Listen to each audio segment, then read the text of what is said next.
প্রতিটি মানুষের ভিতরে কিছু না কিছু অভিজ্ঞতা আছে। কোনো বিষয় না কোনো বিষয়ে মানুষ দক্ষ হয়েই থাকে। শিক্ষা জিনিসটা অনেকেই অর্জন করে, অনেকেই করে না। যাদের শিক্ষা আর অভিজ্ঞতা দক্ষতা আছে তারা এই শিক্ষাকে কাজে লাগিয়ে অভিজ্ঞতার আরও উৎকর্ষ সাধন করতে পারে। এই কারণে শিক্ষিত মানুষেরা অতি দ্রুত এগিয়ে যায়। আসসালামু আলাইকুম। হ্যালো ভিউয়ার্স, কেমন আছেন আপনারা?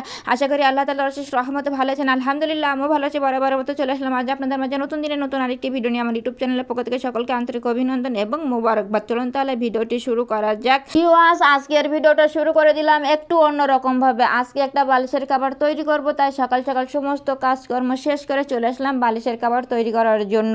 এখানে নিয়ে নিলাম আমি একটা বেডশিটের কাপড়, আর সেইটা মেজারমেন্ট টেপ দিয়ে পরিমাণ মতো আমি মাপ দিয়ে নিচ্ছি, আর চক দিয়ে দাগ দিয়ে ইন্ডিকেট করে নিচ্ছি। এখন আমি এই দাগ দিয়ে কেটে নিব। তা সবাই তো জানেন এইটা তৈরি করতে, যারা যারা মেশিনের কাজ জানেন, এটা তো আর বলার কিছু না। আর আমি কি ডিসিশন নিয়েছি জানেন? আমি কমপক্ষে 10 মিনিটের ভিতরে খুব সিম্পলভাবে অতি দ্রুত 10 মিনিট হাতে সময় নিয়েছি। 10 মিনিটের ভিতরে এই বালিশের কভারটা আমি শেষ করব, কাটা থেকে শুরু করে সেলাই করা পর্যন্ত। তাহলে কেমনভাবে তৈরি করব ভিউয়ার্স বুঝতেই পারতেছেন। ভিউয়ার্স, কত সাদা মাটাভাবে আমি এই বালিশের কভারটা তৈরি করব, একেবারে বাসায় ইউজ করার জন্য। তো সেজন্য একেবারে সিম্পলভাবে, আর হাতে যেহেতু বেশি সময় নাই তাই একেবারে কম সময়ের মধ্যে সাদামাটাভাবে একটা কভার তৈরি করতেছি। তাই দেখেন ভিউয়ার্স, আমার কিন্তু এই যে মেজারমেন্ট করা হয়ে গেছে, দাগ দেওয়াও হয়ে গেছে, আর এইবার এটা কেটে নিতে হবে। তাই এই যে আমি কাটতে শুরু করে দিলাম। তা আমি কাটতেই থাকি। এটাতেও ধার কমে গেছে, অনেক দিন কাজ করা হয় না, তো অনেক দিন পরে আজকে বাইর করছে। তা কাটতেও দেখেন কি অসুবিধা হচ্ছে। তা যাই হোক, কাটতে তো হবে, অল্প একটু কাজ তো কাটা হয়েই যাবে। তা আমি কেটে নেই, তো আমি কাটতেই থাকছি। তা ভিউয়ার্স, আপনারা যারা ভিডিওটা দেখতে দেখতে এই পর্যন্ত চলে এসেছেন কিন্তু লাইকটা দিতে ভুলে গেছেন কিংবা দেন নাই, আপনাদের কাছে আমার একান্ত রিকোয়েস্ট, অবশ্যই কিন্তু লাইকটা দিয়ে আমার ভিডিওটা কন্টিনিউ করবেন। কারণ আপনাদের সামান্য ছোট্ট একটা লাইকের ভ্যালু আমার কাছে অনেক বেশি। আপনাদের লাইকটাই পারে আমার ভিডিওটা আরও অনেকের কাছে পৌঁছাই দিতে। তা দেখেন ভিউয়ার্স, এই যে আমার কাটা কিন্তু ডান।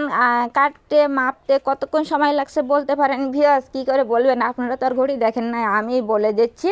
5 মিনিটের মতো সময় লাগছে, আর হাতে আছে 5 মিনিট। দেখা যাক 5 মিনিটের ভিতরে সেলাই করাটা হয় কিনা। তাই এই যে আমি সেলাই করতে বসে গেলাম, সেলাইটা করে নেই 5 মিনিটের ভিতরে। তা যাই হোক ভিউয়ার্স, আপনাদের মহামূল্যবান কমেন্টটা দিয়ে আমার একটু উৎসাহিত করবেন, কারণ আপনাদের মহামূল্যবান নতুন নতুন একটা কমেন্ট পেলে আমি কিন্তু নতুন ভিডিও তৈরি করতে আরও উৎসাহিত হই। সেই জন্য একটু কমেন্টটা দিয়ে আমার নতুন ভিডিও তৈরি করার ক্ষেত্রে একটু উৎসাহিত করবেন। আর যদি আমার ভিডিওর কোনো একটু অংশ আর বিন্দু পরিমাণ আপনাদের কাছে ভালো লেগে থাকে, তাহলে একটু বন্ধুদের সাথে থাকবেন, আর একটু বন্ধু বান্ধবদের মাঝে একটু শেয়ার করে দিবেন, যাতে আমার একটু সাপোর্ট হয়। কারণ এই প্ল্যাটফর্মে আপনাদের সকলের বন্ধুত্ব, সকলের সাপোর্ট আমার একান্তই প্রয়োজন। তো অবশ্যই সাপোর্ট দিয়ে বন্ধুদের সাথে থাকবেন, ইনশাল্লাহ আমিও আপনাদের বন্ধু হয়ে যাব, আপনাদের সাপোর্টে থাকবো ইনশাল্লাহ। তা যাই হোক ভিউয়ার্স, আমি কিন্তু সেলাই করতেই আছি। তাই এই যে এক সাইডটা কিন্তু হয়ে গেছে, ডাবল সেলাই করতে হবে, সেটাও আমি করে নিব। কারণ একটা সেলাই দিলে তো হয় না, ডাবল সেলাই করতে হবে। তা ডাবল সেলাই করে নিব। ডাবল সেলাই করার পরে এইটারে কি করতে হবে এইবার এটা তো দেখতেই থাকেন। আগে এই তো সেলাইটা শেষ করে নেই। তা আমার মোটামুটি কিন্তু সেলাইটা প্রথম রাউন্ড শেষ হয়ে গেল, আর একটা সেলাইটা আমি কেটে নিয়ে নিলাম। আর এইবার কি করব, উল্টে নেব। তাই এই যে আমি উল্টাতেই আছি, উল্টে নিয়ে আর একটা করে উপর দিয়ে সেলাই দিব, আমার হয়ে যাবে। আর সেলাই দিতে আমার কয় মিনিট লাগছে জানেন? মাত্র 3 মিনিট। তাহলে আমার আরও কম সময় লাগছে।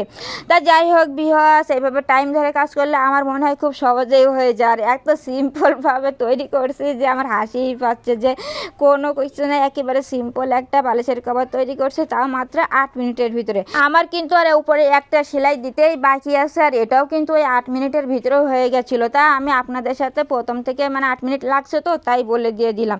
তাই যে উপরে সেলাইটুকু আমি ডান করে নেই, তারপরে যে আমি কত সাধারণভাবে একটা বালিশের কভার তৈরি করলাম সেটা আমি আপনাদেরকে দেখিয়ে দিচ্ছি। আর আপনারা কে কে এত ঝটপট কাজ করেন সেটা অবশ্যই জানাবেন, আর আমার বালিশের কভার তৈরিটা কেমন হলো সেটাও জানাতে পারেন। এই তো উপরে সেলাইটা দিয়ে তো আমার মোটামুটি শেষের পথে একেবারে। তাই এই দিকটাও হয়ে গেছে, এই তো একেবারে শেষ, ওইটুকু দিলে শেষ হয়ে যায়। তা আমি কিন্তু শেষ করে ফেলালাম। আর এই দেখেন ফাইনালটা কত সুন্দর হয়েছে। ছোট্ট একটা বালিশের কভার তৈরি করলাম মাত্র 8 মিনিটের ভিতরে। তা কেমন হলো জানাতে কিন্তু একেবারেই ভুল করবেন না। তা যাই হোক, আমি কিন্তু বালিশের কভার একেবারে তৈরি করে ফেললাম, আর বালিশেও দিয়েও দিলাম, পরাই দিয়ে দিলাম। তারপরে চলে আসলাম এই যে আজকে আনা হয়েছে, এটার কি মাছ বলে? আমরা বলি খয়রা ইলিশ। আপনারা কি নামে চেনেন এই মাছগুলোকে অবশ্যই কিন্তু জানাবেন। আমরা বলি খয়রা ইলিশ, সেটাই বলে দিলাম। আর এই মাছগুলো সাজিয়ে ঘুর দিচ্ছি, কত সুন্দর লাগতেছে দেখতে, তাই না? অসাধারণ কিন্তু। তা যাই হোক, এই মাছটা আজকে রান্না করা হবে। আর আনা হয়েছে লাউ। লাউটা তো মাশাআল্লাহ অনেক সুন্দর, আর লাউটা তো আমাদের প্রিয় আর নবী হযরত মুহাম্মদ সাল্লাল্লাহু আলাইহি সাল্লামের প্রিয় খাবার, সেই জন্য আমারও প্রিয় খাবার। তা আপনারা কে কে পছন্দ করেন লাউ, সেটা কিন্তু অবশ্যই জানাবেন। তো যাই হোক, এই লাউটা রান্না করা হবে। আরও আনা হয়েছে ঢেঁড়স। এই যে আজকে ঢেঁড়সও ভাজি করা হবে। তা মোটামুটি আজকের এই যে বাজারঘাট এইগুলোই রান্না বান্না করা হবে। আর এই দেখেন, এখানে কিন্তু রান্না চলে আসলাম। তেলটা অতিরিক্ত হিট হয়ে গেছে, আর সেই মাছগুলো কাটা বাচ্চা করা হয়েছে, আর সেইগুলো দিয়ে দিচ্ছি ফ্রাই প্যানে। আর এই মাছগুলো তো লম্বা লম্বা, একটু মানে ভেবে চিন্তে আস্তে আস্তে দিতেই হবে। তা যাই হোক, এই যে ধীরে ধীরে দিতেই আসি। আর ফ্রাই প্যানটা যেহেতু বড় আছে, একটু জায়গা বের করতেছি আর দিতেই আসি।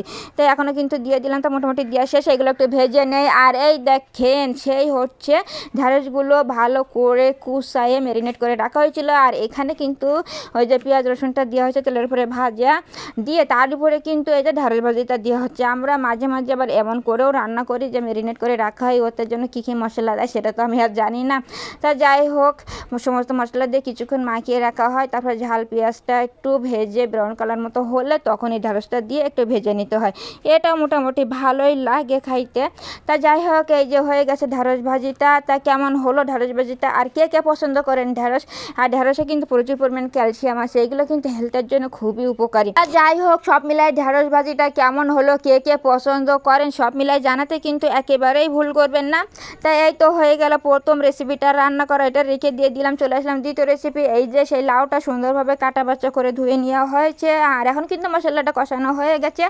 আর তার সাথে অ্যাড করে দেওয়া হলো সেই লাউটা দিয়ে। তো এখন সুন্দরভাবে লাউটা কষাতে হবে। এই তো লাউটা সুন্দরভাবে কষাই নিতেই আছি। আর ভিউয়ার্স, বাইরে প্রচুর পরিমাণে নয়েজ আসতেছে, পাখির অবশ্য অন্যান্য নয়েজ প্লিজ একটু কনসিডার করেই নিয়েন। তা যাই হোক, আমার কিন্তু লাউটা কষানো হয়ে গেছে, এখন একটু ঢেকে দিয়ে দিলাম। আর জানেন তো, লাউটা হচ্ছে পানির তরকারি। এটা পানিটা যদি আমি এখন পুরোপুরি করতে যাই তো অনেক সময় লাগবে, তাই না করে এখন একটু এর সাথে অল্প ঝোলটাই অ্যাড করে দিয়ে দিলাম। দিয়ে এখন কিন্তু সুন্দরভাবে এই যে নাড়াচাড়া করে মিশিয়ে নিয়ে নিলাম।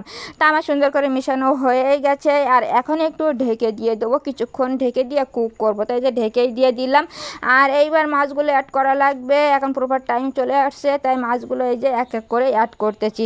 আর যেহেতু এই মাছগুলো নরম নরম, তো সেই জন্য একটা একটা করে দেওয়া হচ্ছে। কিন্তু এই মাছগুলো এতটা মাছ একটা একটা করে দিতে যেয়ে অনেক সময় লাগবে, তাই অবশেষে একবারেই দিয়ে দিলাম। তাই একবারে দিয়ে এই যে সমস্ত জায়গায় দিয়ে দিলাম, মানে তরকারির উপরে দিয়ে দিলাম। দিয়ে তারপর একটু চেপে চেপে তরকারির ভিতরে দিয়েই দিলাম। দিয়ে তারপর আবার একটু ঢেকে কিছুক্ষণের জন্য কুক করবো। তো ঢেকে দিয়ে দিলাম। আর এই দেখেন, মাশাআল্লাহ অনেক সুন্দর হয়েছিল কিন্তু ফাইনাল লুকটা। তা কে কে লাউ আর এই যে খয়রা ইলিশ রেসিপিটা পছন্দ করেন? জানি লাউ দিয়ে খয়রা ইলিশ কেউ কখনো খাইছেন কি তা জানি না, আজকে রান্না করা হয়েছে আমাদের। তাই এইটা কেমন হলো জানাতে ভুল করবেন না। তা লাউ কে কে পছন্দ করেন সেটা কিন্তু অবশ্যই জানাবেন। সব মিলে আজকের ভিডিওটা কেমন হলো অবশ্যই জানাবেন। এই পর্যন্তই, আল্লাহ হাফেজ, আসসালামু আলাইকুম।